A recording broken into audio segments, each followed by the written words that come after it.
In an age when steel decided the fate of nations and a single warrior could shift the balance of empires, legends were forged in blood and fire. These weren't mythical heroes from fantasy tales. These were real men and women whose tactical brilliance, unbreakable will, and devastating effectiveness on the battlefield changed the course of history itself. From the windswept steppes of Asia to the blood-soaked fields of Europe, these warriors didn't just fight battles, they redefined what it meant to be unstoppable. Welcome to the definitive ranking of the 10 deadliest medieval warriors in history, where every name on this list carved their legacy into the very foundations of warfare. In the rolling hills of 15th century Bohemia, a one-eyed warrior transforms peasant farmers into an unstoppable military machine that terrorizes the Holy Roman Empire. Jan Žižka isn't just another medieval commander, he's a tactical revolutionary who never loses a single battle even after losing both eyes to combat injuries.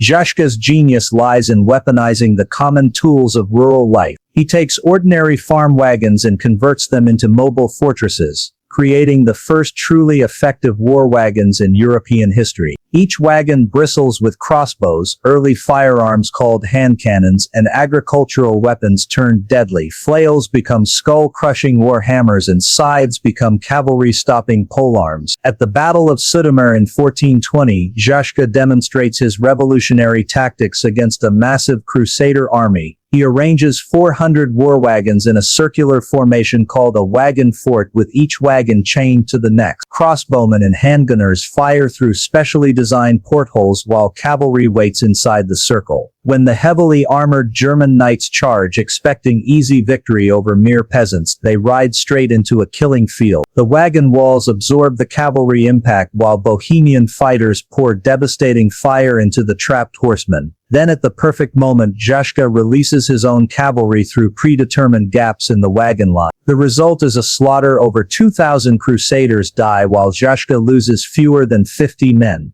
What makes this even more remarkable is that Žižka achieves this tactical mastery while completely blind. By 1421, combat injuries have cost him both eyes, yet he continues commanding through sound, touch, and an almost supernatural understanding of battlefield dynamics. His officers describe how he can identify troop movements by the sound of footsteps on different terrain and sense enemy positions through vibrations in the ground. Žižka's war wagon tactics spread across Europe, influencing military thinking for generations. His innovation turns peasant militias into forces capable of defeating professional armies, proving that tactical genius can overcome both superior numbers and noble birth. When he dies of plague in 1424, his followers honor his final request. They make war drums from his skin, carrying his presence into battle even after death. The Holy Roman Empire breathes easier only after the last of these drums falls silent. In 14th century France, when English longbows dominate European battlefields and French chivalry lies broken at Crécy and Poitiers, one man develops the tactics that will drive the invaders from French soil. Bertrand du Guesclin, born into minor Breton nobility, possesses neither wealth nor courtly manners, but he understands warfare like few men in history.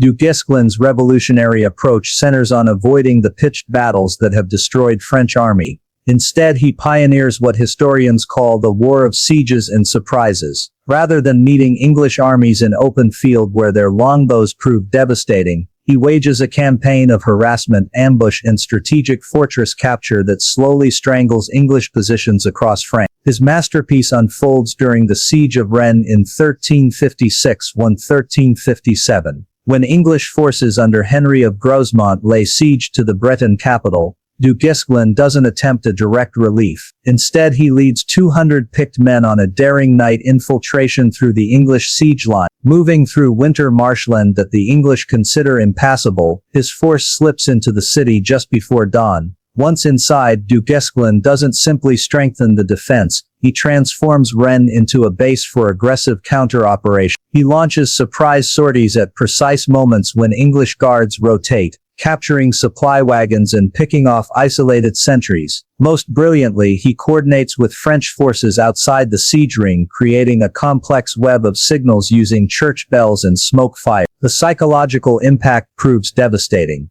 English soldiers accustomed to methodical siege warfare find themselves constantly harassed and uncertain. Supply lines become dangerous as Du Guesclin's men appear without warning, strike hard and vanish into the countryside. After 11 months the English abandon the siege, not through direct defeat but through exhaustion and demoralization. Du Guesclin's tactics spread throughout the French military structure. He trains a generation of commanders in what becomes known as Fabian strategy, named after the Roman general who used similar tactics against Hannibal. By avoiding English strengths while exploiting their weaknesses, Du Guesclin helps France recover from the disasters of the early Hundred Years' War. His influence extends beyond tactics to military organization. He professionalizes the French army, reducing dependence on feudal levies in favor of paid companies loyal to the crown rather than local lords. When he dies in 1380, France has transformed from a kingdom on the brink of collapse into a military power capable of challenging English dominance. This strategic thinking provides the foundation for later French victories that will ultimately drive England from French soil. In the shadow of the expanding Ottoman Empire, where Christian Europe faces its greatest existential threat, one Wallachian prince develops terror tactics so effective that his mere name causes enemy armies to retreat without fighting. Vlad III, known to history as Vlad the Impaler, transforms psychological warfare from a battlefield tool into a strategic weapon that protects his small kingdom against overwhelming odds. Vlad's genius lies not in conventional military victory but in creating a reputation so terrifying that it becomes a force multiplier.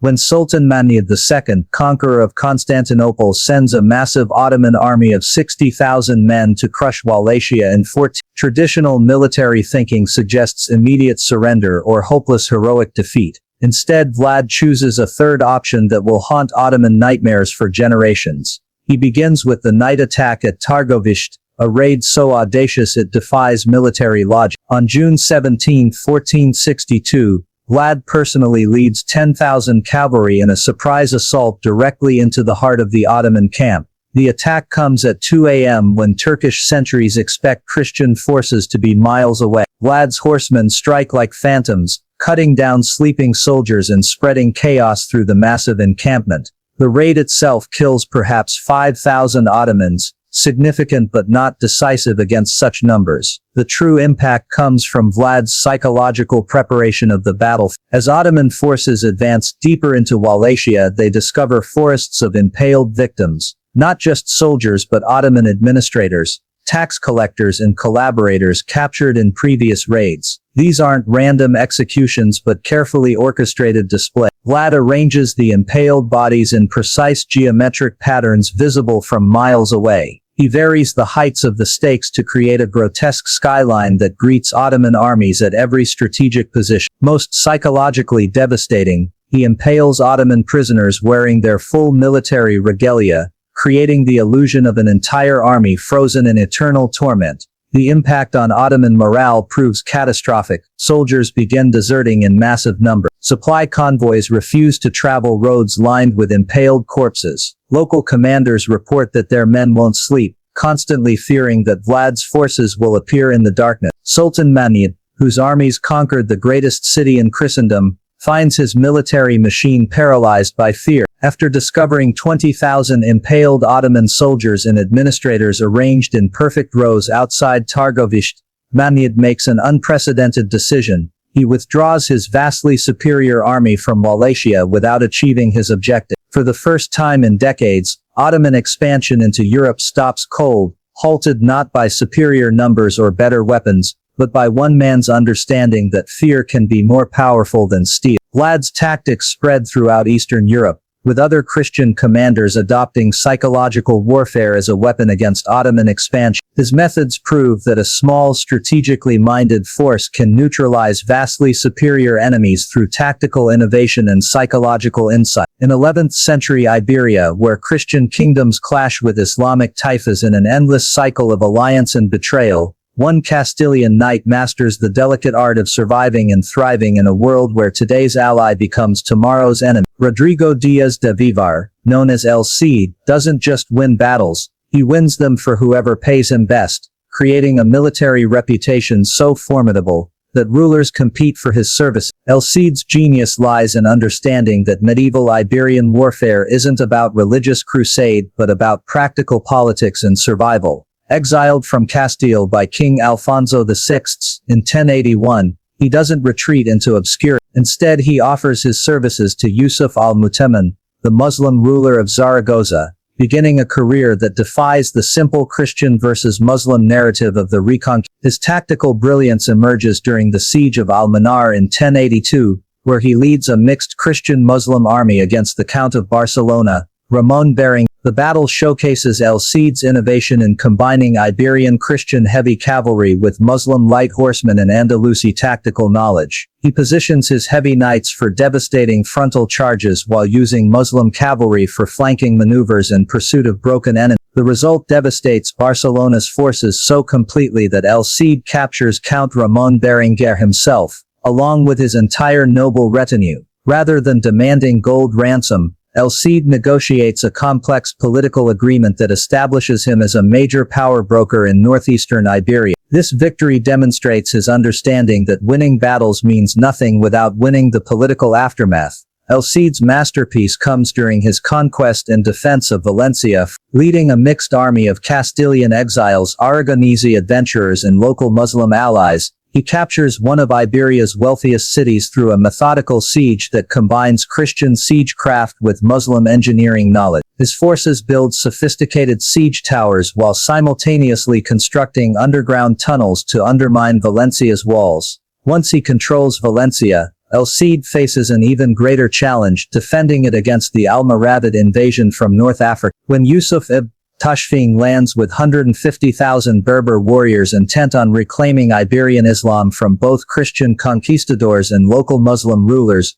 El Cid finds himself defending not just his own conquests, but the entire balance of power in eastern Iberia. At the Battle of Cuarte in 1084, El Cid demonstrates his tactical mastery against overwhelming odds. He positions his 7,000 troops in a defensive formation that maximizes the effectiveness of his diverse force. Christian heavy cavalry holds the center, Muslim light horsemen protect the flanks, and crossbowmen from multiple traditions create interlocking fields of fire. When the Almoravid charge comes, it crashes against prepared positions that blend the best military techniques from across medieval Iberia. The victory at Cuarte establishes El Cid as the premier military commander of his generation, respected equally by Christian and Muslim rulers. His success comes not from religious fanaticism, but from practical military excellence and political sophistication. When he dies, Valencia in 1099, his widow Jimena continues holding the city for 3 more years,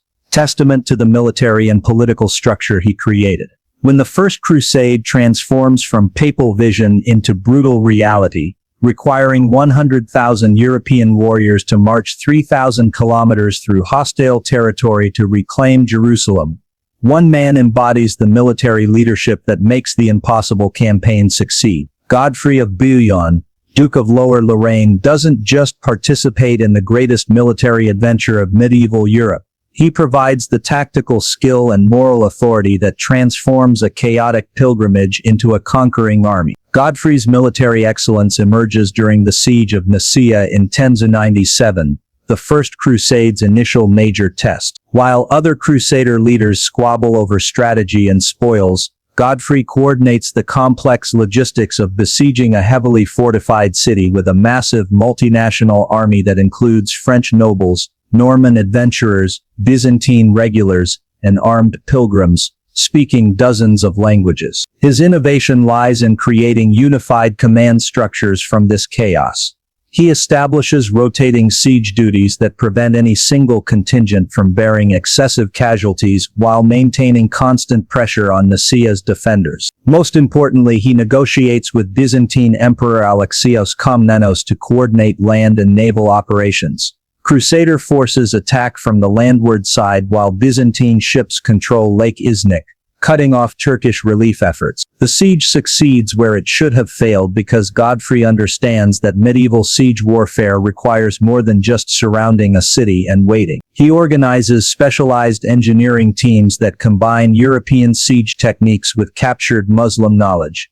building sophisticated trebuchets and siege towers that concentrate devastating force against specific wall sections. When Nicaea surrenders after 7 weeks, the victory establishes Crusader credibility and demonstrates that European armies can operate effectively in Asian terrain. Godfrey's tactical mastery reaches its peak during the Siege of Jerusalem. Leading the final assault on July 1599, he personally commands the construction and deployment of a massive siege tower that proves decisive in breaching the city's supposedly impregnable walls. This isn't just courage, it's engineering leadership under extreme pressure. The siege tower, built from timber scavenged from dismantled ships and reinforced with metal stripped from captured Muslim weapons, stands over 40 feet high and requires precise coordination to move into position. Godfrey directs its construction while simultaneously managing siege operations across multiple sectors of Jerusalem's perimeter. Muslim defenders pour Greek fire and boiling oil onto the tower while launching massive stones from defensive engines. But Godfrey's men maintain their positions and continue the assault. When the tower reaches Jerusalem's walls, Godfrey becomes one of the first crusaders to step onto the ramparts, leading his men in hand-to-hand combat that opens the breach for the general assault. His personal bravery at this moment isn't just individual heroism, it's command leadership that inspires his troops to follow him into seemingly impossible odds. After Jerusalem's fall, Godfrey faces an even greater challenge: consolidating Crusader conquests into defensible territory. Elected as defender of the Holy Sepulchre, he declines the title of king, demonstrating the political wisdom that complements his military skill. He establishes the military and administrative structures that will enable Crusader states to survive for nearly 2 centuries in hostile territory. His death in 1100, just 1 year after Jerusalem's conquest, removes the one leader capable of unifying Crusader military effort. The subsequent fragmentation of Crusader territories into competing kingdoms demonstrates how irreplaceable his combination of tactical brilliance and political leadership truly was. In the twilight of the Viking Age, when traditional Norse raiding gives way to organized medieval warfare, one warrior embodies both the savage effectiveness of old Viking tactics and the sophisticated military thinking of the new European order. Harald Hardrada, whose very name means hard ruler, spends 3 decades carving his legend across battlefields from the Black Sea to the North Atlantic, becoming the last great Viking warrior to challenge established medieval power. Harald's military education begins in the most demanding school possible, the Varangian Guard of Byzantium, where elite Scandinavian warriors serve as the Byzantine emperor's personal troop. From 1034 to 1043 he fights campaigns across Sicily, Bulgaria and the Holy Land, learning Mediterranean siege techniques, Greek fire tactics, and the complex logistics of maintaining armies across vast distances. This isn't typical Viking raiding, it's advanced military education that transforms Harald into a warrior who understands both Old Norse ferocity and new tactical sophistication. His strategic brilliance emerges during the Sicilian campaigns of the 1040s, where he leads Varangian forces against Muslim strongholds in what becomes a masterclass in adaptive warfare. Rather than relying solely on traditional Viking berserker charges, Harald develops innovative siege techniques that combine Norse engineering skills with Byzantine tactical knowledge. At the Siege of Syracuse he demonstrates tactical creativity that rivals any medieval command. Faced with massive stone fortifications designed to withstand conventional assault, Harald devises a deception that showcases both his strategic thinking and psychological insight. He spreads word among local informants that he has died of illness, requesting only that his body be buried within Syracuse's walls according to Christian tradition. When the city gates open to admit the funeral procession, Harald springs from his coffin with 200 armed Varangians hidden among the mourners. The surprise assault captures Syracuse's gatehouse and allows the main Byzantine force to storm into the city. The victory isn't just tactical, it demonstrates Harald's understanding that medieval warfare requires both military force and psychological manipulation. His reputation for such innovative thinking spreads throughout the Mediterranean, establishing him as one of Byzantium's most effective commanders. Returning to Norway in 1045, Harald applies his Byzantine experience to northern European warfare. His invasion of England in 1066 showcases the evolution of Viking military thinking under his leadership. Rather than traditional hit-and-run raiding, Harold plans a systematic conquest campaign that combines naval superiority with coordinated land operations. At the Battle of Fulford Gate on September 20, 1066, Harold demonstrates how traditional Viking tactics can be enhanced with sophisticated strategy. Leading a force of 9,000 Norwegian warriors, he faces English Earls Edwin and Morcar with 5,000 Anglo-Saxon troops. Rather than charging immediately, Harold positions his forces in a defensive formation that draws the English into attacking across marshy ground. When the Anglo-Saxon shield wall advances, Norwegian berserkers hold the center while Harold leads flanking forces around both sides of the battlefield. The maneuver requires precise timing and coordination that showcases his command ability. The result is a devastating English defeat.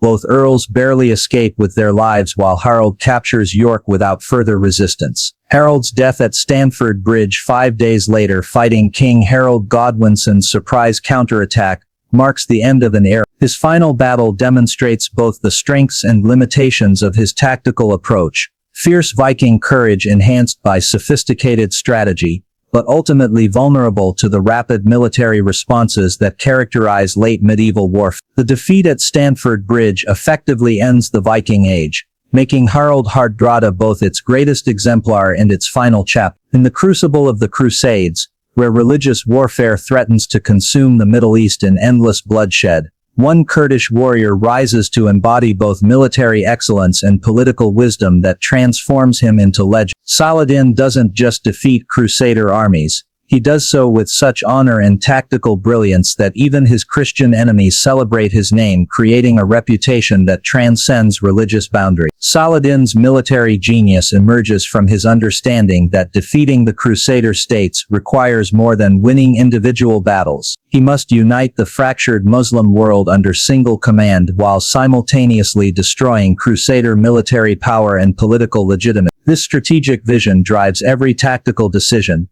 from minor skirmishes to major campaigns. His masterpiece unfolds at the Battle of Hattin on July 4, where he demonstrates how superior strategy can neutralize numerical disadvantage and tactical facing the largest Crusader army ever assembled, 20,000 knights and infantry led by King Guy of Jerusalem. Saladin commands roughly equal numbers but possesses crucial advantages in mobility, local knowledge and strategic position. Rather than seeking immediate battle, Saladin employs a patient strategy that exploits Crusader weaknesses. He begins by besieging Tiberias, knowing that Raymond of Tripoli's wife Eshiva holds the castle and that Crusader honor will demand relief. When the Crusader army marches from Sephoria toward Tiberias, they must cross 20 kilometers of arid terrain in July heat, while carrying full armor and equipment. Saladin's tactical mastery appears in how he harasses this march without committing to decisive engagement. His light cavalry strikes at the Crusader column's flanks and rear, loosing arrows into packed formations before retreating beyond retaliation range. These attacks don't cause massive casualties, but they force Crusaders to maintain battle formation throughout their march, preventing rest stops and increasing exhaustion. Most brilliantly, Saladin controls water sources along the route. His forces poison wells at Turan and station strong detachments at springs near Hattin, denying Crusaders access to drinking water during their 15-hour march. By evening on July 3, when Crusader forces camp near Hattin, they are desperately thirsty, exhausted, and demoralized. The battle itself becomes an execution rather than a contest. Saladin positions his forces on high ground surrounding the Crusader camp, then sets fire to dry grass throughout the area. Thick smoke combines with July heat and thirst to create unbearable conditions within Crusader line. When Muslim arrows begin falling into the camp at dawn, Crusader knights charge uphill into prepared positions while infantry breaks and runs. The result reshapes the entire balance of power in the Holy Land. Saladin captures King Guy Reynold of Chatillon and most of the military order's leadership in a single stroke. More importantly, the victory destroys Crusader field armies so completely that fortified cities throughout the Kingdom of Jerusalem surrender within 3 months. Saladin recaptures Jerusalem itself, ending 88 years of Christian rule. Yet Saladin's true genius appears in how he manages victory. Rather than massacring captured crusaders, he treats them with honor that enhances his reputation throughout Europe. He personally executes Raynald of Chatillon for repeated oath-breaking, but spares King Guy and ransoms noble prisoners according to chivalric custom. When he retakes Jerusalem, he permits Christian inhabitants to leave safely rather than repeating the massacre that accompanied the First Crusade's conquest. This combination of military excellence and political wisdom establishes Saladin as the ideal of medieval kingship, respected equally by Muslim subjects and Christian enemies. His tactical innovations in coordinating diverse military forces, Turkish horse archers, Arab light cavalry, Kurdish heavy cavalry, and Egyptian infantry, create military effectiveness that survives his death and influences Middle Eastern warfare for centuries. In an age when the Roman Empire teeters on the edge of collapse, reduced to defending Constantinople while barbarian kingdoms rule former imperial territories, one general achieves the impossible, reconquering much of the lost empire with armies a fraction of the size. Once failed to hold it. Belisarius doesn't just win battles, he resurrects Roman military supremacy through tactical innovation and strategic brilliance that rivals history's greatest commanders. Born around 505 AD into a world where Roman means Byzantine survival rather than imperial dominance, Belisarius transforms limited resources into overwhelming military advantage through revolutionary tactical thinking. His genius lies in understanding that 6th century warfare requires new solutions, not nostalgic attempts to recreate earlier Roman legions. His first masterpiece comes at the Battle of Dara in 530, where he faces a massive Persian invasion with just 25,000 troops against 40,000 elite Sassanid warriors. Rather than accepting conventional defeat, Belisarius engineers a tactical innovation that becomes a model for medieval cavalry warfare. He creates a combined arms formation that places heavy cavalry, light horsemen, and infantry in mutual support positions that maximize each unit's strengths while compensating for their weaknesses. Most innovatively, he excavates a complex trench system in front of his position, not simply as obstacles but as channeling devices that funnel Persian attacks into predetermined killing zones. When Sassanid cavalry charges, they find themselves compressed into narrow corridors where Roman crossbowmen can pour devastating fire into packed formations, while heavy cavalry waits to charge into flanks of disrupted enemy units. The battle becomes a laboratory for Belisarius's tactical theories. His mixed units of Romans, Huns, Heroles, and other allies operate with precision that showcases his ability to coordinate diverse fighting styles into unified military effectiveness. When the Persian attack breaks down under this coordinated pressure, Belisarius launches a counterattack that not only wins the battle, but captures huge quantities of enemy equipment and supplies. Belisarius's strategic mastery reaches full expression during the Vandal reconquest of North Africa leading just 15,000 men against an established Vandal kingdom that has controlled the region for over a century. He must overcome not just enemy armies, but the logistical nightmare of projecting Roman power across the Mediterranean. His solution demonstrates understanding of naval warfare, amphibious operations, and combined land-sea campaigns that rivals any military commander in history.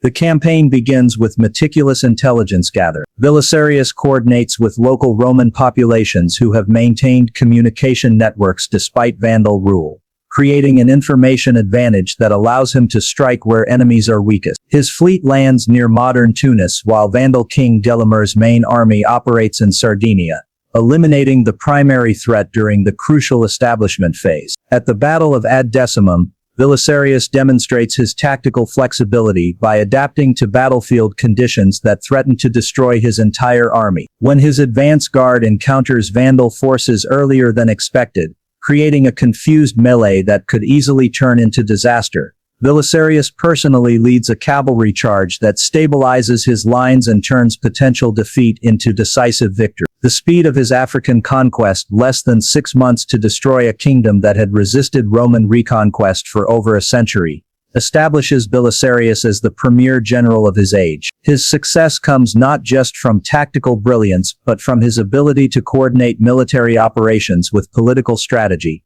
turning conquered populations into allies rather than sullen subjects. His Italian campaigns against the Ostrogoths 5045-5040 showcase even greater strategic complexity. Operating with never more than 20,000 troops in a peninsula that previously required entire Roman armies to control, Belisarius must capture and hold fortified cities while defeating field armies and managing complex political relationships with local populations, Pope and Constantinople. The Siege of Rome 5037-5038 becomes his tactical masterpiece, as he transforms what should be a defensive nightmare into an offensive opportunity. Rather than simply holding the walls against Gothic attacks, Belisarius uses Rome's fortifications as a base for aggressive operations that destroy Gothic military effectiveness through constant pressure and surprise attack. His ultimate achievement lies in demonstrating that superior tactical thinking can overcome apparently impossible strategic disadvantages,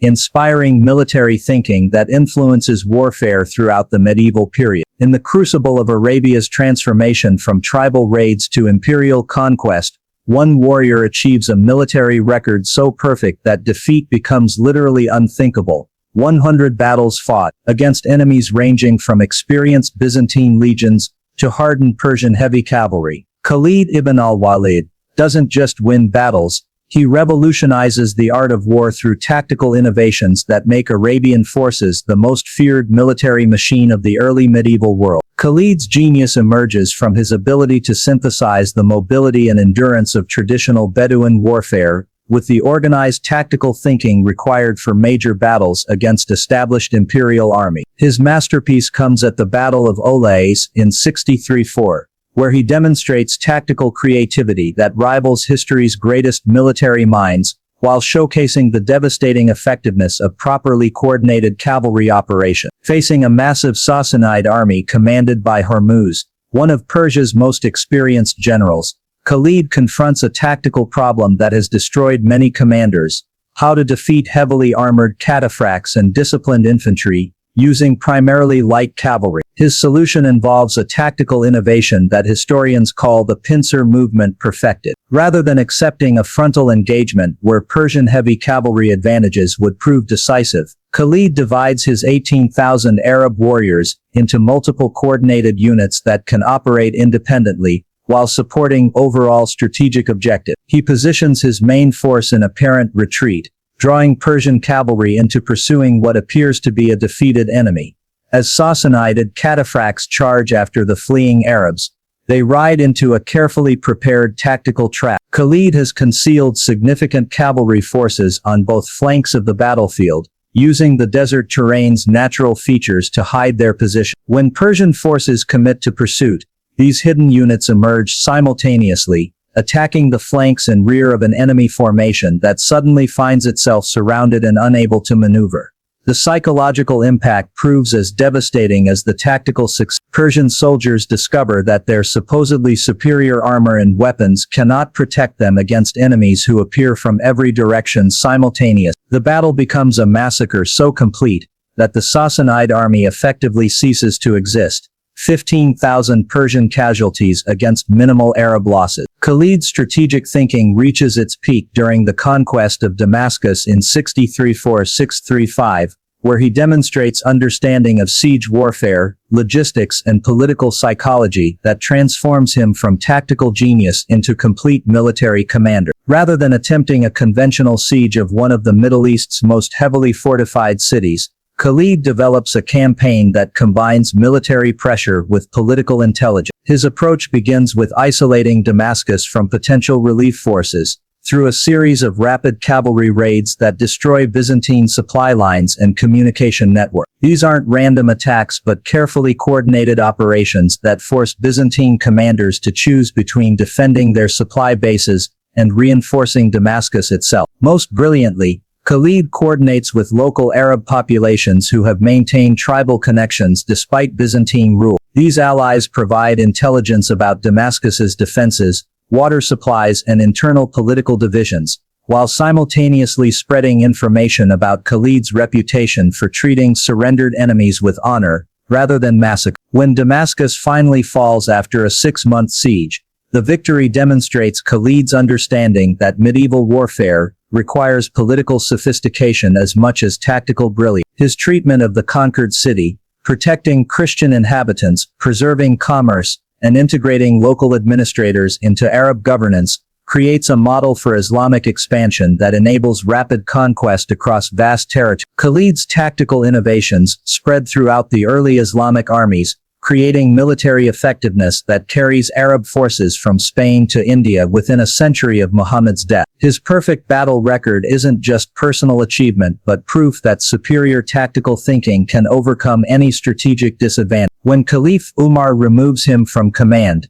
fearing that the army has become too dependent on one man's genius, he acknowledges that Khalid ibn al-Walid has transformed from warrior into military institution. His legacy influences Islamic military thinking for centuries, establishing tactical principles and strategic approaches that maintain Muslim military superiority throughout the early medieval period and inspire military commanders across multiple civilizations. In an age when martial excellence defines social worth and battlefield prowess determines political power, one warrior achieves a level of personal combat mastery and strategic thinking that places him beyond comparison with any medieval contemporary. William Marshall doesn't just excel at knightly combat, he perfects it, remaining undefeated in over 500 tournaments, while simultaneously serving 5 English kings and reshaping the military foundations of medieval England. Born into minor nobility around 1146, William Marshall transforms personal military excellence into political influence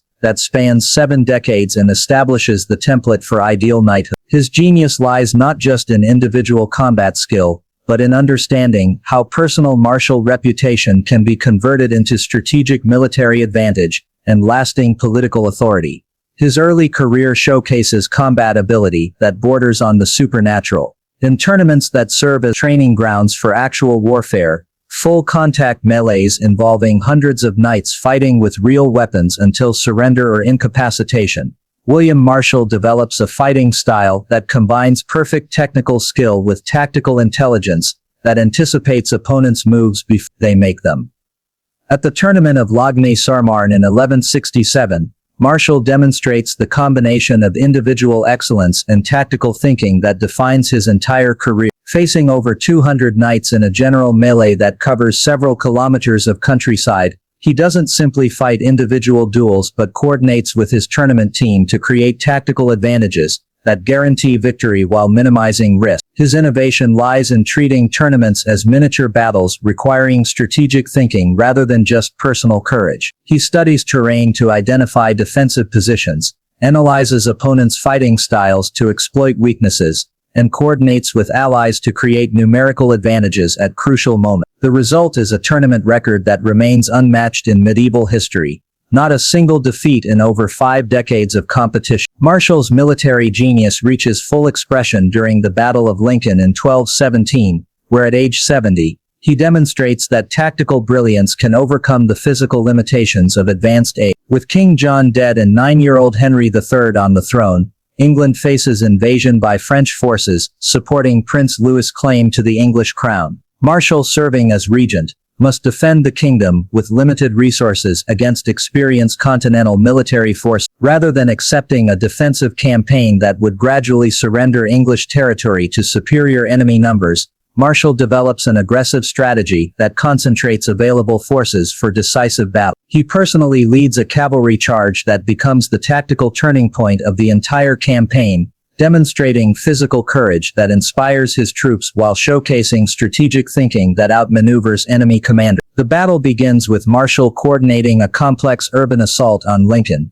where French forces have established defensive positions throughout the city. Rather than attempting costly frontal attacks against fortified positions, he divides his forces into multiple coordinated columns that attack simultaneously from different directions, preventing French defenders from concentrating their resistance. Most brilliantly, Marshall combines traditional heavy cavalry charges with innovative crossbow tactics that provide covering fire for advancing infantry. His coordination of these different combat arms demonstrates understanding of combined military operations that rivals professional army commanders, despite his background in individual knightly combat. When French resistance collapses under this coordinated pressure, Marshall personally pursues fleeing enemies in a charge that captures key enemy commanders and turns tactical victory into strategic success. The victory at Lincoln effectively ends French invasion attempts and secures Henry III's throne, demonstrating that Marshall's tactical thinking can achieve strategic objectives that reshape entire kingdoms. Marshall's ultimate achievement lies in synthesizing personal martial excellence with broader military and political vision. His influence extends far beyond individual battles to encompass military organization,